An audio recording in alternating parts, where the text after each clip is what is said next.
Hi, welcome class to week 3 of the documented life. And last week we focused on the emergence of photography and how photographs were changing the ways that we thought about memories and documenting the events in our lives. At the end of that week we talked about and read an article about ubiquitous photography in the digital age, how photographs being something we carry on us at all times and that all of us have on us usually throughout the day is impacting the ways that we are using photographs and thinking about the relationship between an event, a document, and a memory. And that's what we're going to focus on mostly this week, is thinking about how has digital media in particular impacted photography. What's different about digital photographs as opposed to their analog predecessors. And that's what I want to focus on today. It's what the interview on Wednesday with Nathan Jurgensen is going to focus on, and as the readings throughout the week will deal with and expand on in some way or another. So what is specifically unique about digital photography, if anything? And Lev Manovich has argued, he's a scholar of digital media, and he focuses on visual media broadly, and he's argued at one point that digital photography actually doesn't exist. Because when it comes down to the fact of you looking at a photograph, whether it's analog or a digital photograph, if your experience of it isn't really that different, then there is no distinction that can be made. The distinction then lies beneath the photograph at the level of the code, which most people just don't interact with. So to call something a digital photograph as opposed to an analog photograph doesn't get at really any of the differences between the two. So I think there's some flaws to this logic, and what I want to focus on is what is unique about digital photography. And first of all, I want to use a term called medium specificity. And this is something you're going to focus on next week, so keep it in mind. It's directly related to the assignment you'll turn in next Friday, not this Friday, but next, your medium specific analysis. So medium specificity, in essence, is arguing that when we're looking at a technology, we need to say, what does this medium do well and what can't it do? What specifically about this technology is unique as opposed to its predecessors? So we use some terms called affordances and constraints to get at some of these ideas, that affordances are essentially what can a medium do. Affordances are when you look at something, you know what it can do. It automatically communicates to you what it's capable of doing, and the constraints are the things that it's not well suited for. And when it comes to the distinction between digital photography and analog photography, there are different affordances and constraints between those two.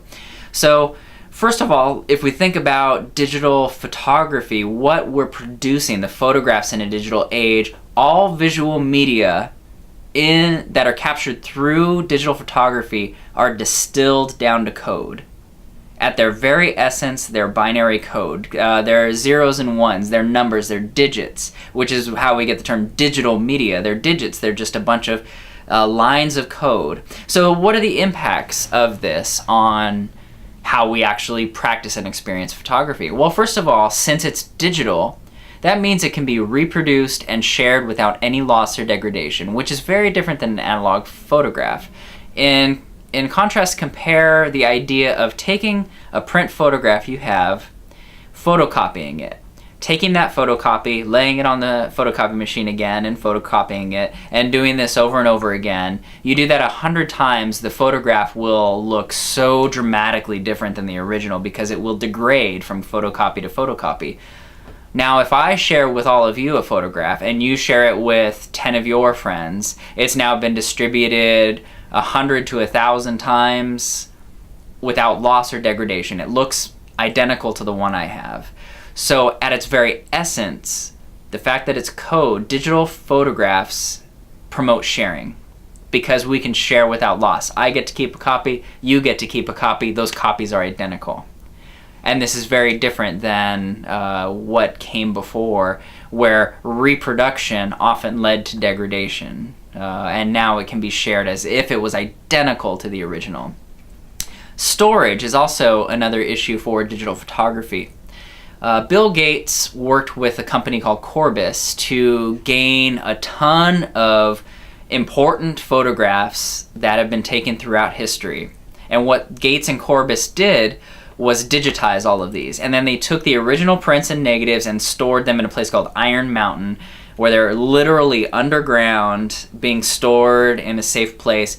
And we no longer have access to these original negatives or prints. If you want to access that famous photograph, you have to go through Corbis and license it digitally. So now, anytime you are accessing really important photographs from history, you're not accessing anything that's analog. You're actually accessing digital versions of those. All photographs are now being distilled into digital. So anything we're interacting with broadly is coming through digitization.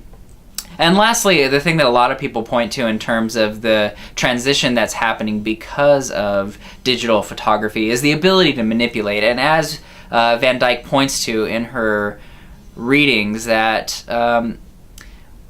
photography has always been understood to be manipulatable. And we have done this with analog photography. Photographs have been manipulated throughout the history of photography. Now, what's perhaps different is the scale and pervasiveness of such manipulation.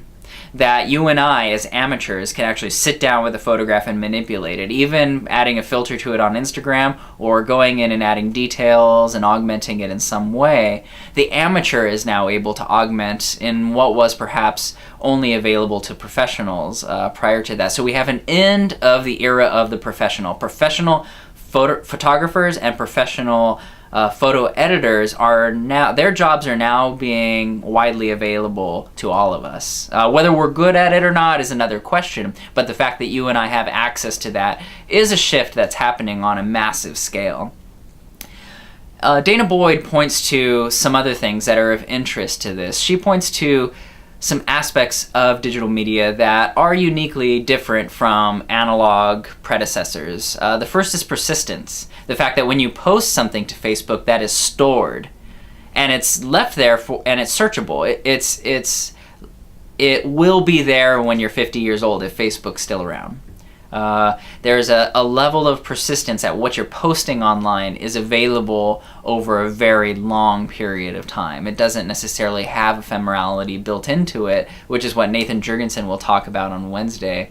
Instead, it's persistent. And again, part of that persistence is searchability, that photographs can be searchable based on tags, based on other components metadata that people put into these photographs, and so they're persistent and searchable, and they're copyable. As I mentioned, we can distribute them, and they're copyable to an extent that previous media weren't.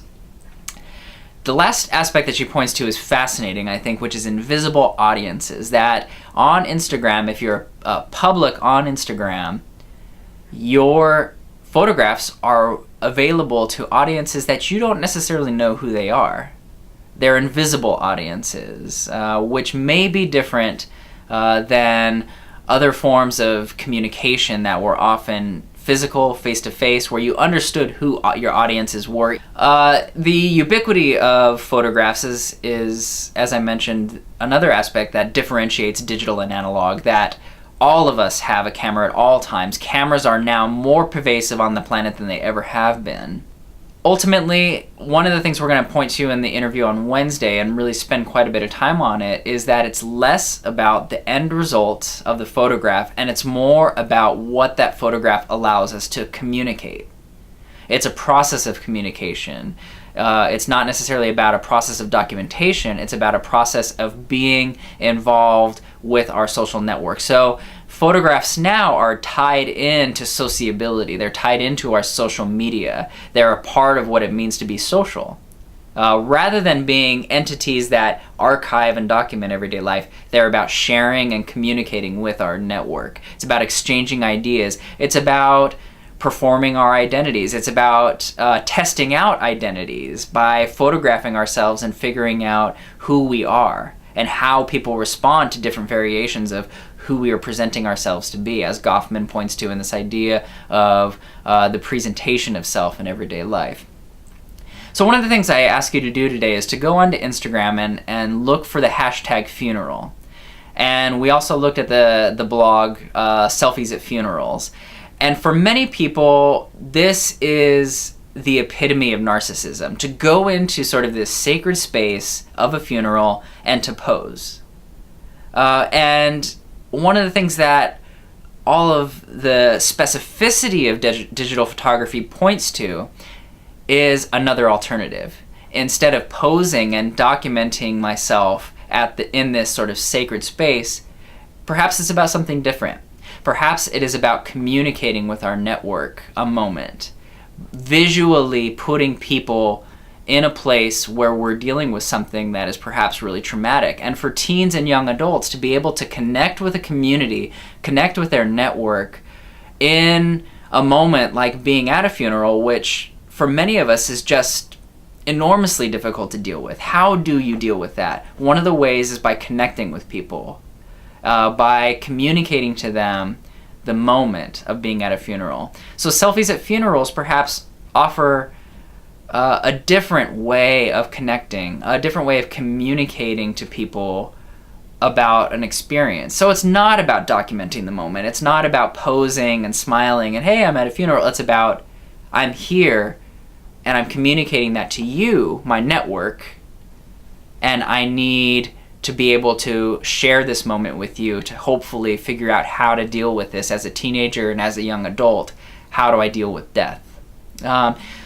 So last week you turned in some fantastic actor network maps, and the point of that assignment is to get at the complicated nature of a simple document. So thinking about a selfie at a funeral, for many, this is the epitome of narcissism, but if you actually did an actor network theory map of it, you would see all of the various forces involved in that single document, and then that might reveal some of the complicated nuances about taking a selfie at a funeral.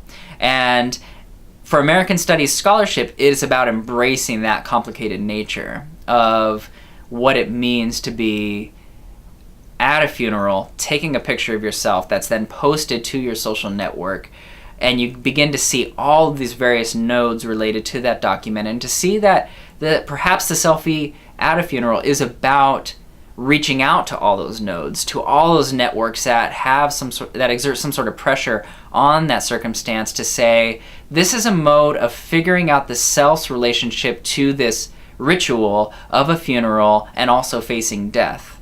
It's much more complicated than narcissism. It's about figuring out what it means to be a social creature facing a challenging moment in the digital age with a camera in my pocket. And the actor network map ultimately can get at all of those complicated nuances. And for any research project that you're pursuing, you can create these kind of network maps that will point to the complicated nuances and all of the various forces that exert themselves on a single situation. And this week you're going to be turning in a short narrative paper about your experiences in one event, documenting it extensively, and then going to a meaningful event and not documenting it at all. And if you're trying to unpack the nuances of those experiences, I recommend sitting down and sketching out an actor network map to figure out all of the complicated nodes and actors that exert pressure on that situation. It might actually help in the end for your paper that's due Friday. I look forward to reading those, and Wednesday you'll be watching the interview with Nathan, and throughout the week exploring the nature of documentation in the digital age. What's specific about the digital camera that you're using throughout the week to capture your selfies, for example? Have a good week ahead, and I look forward to reading your tweets and seeing your pictures.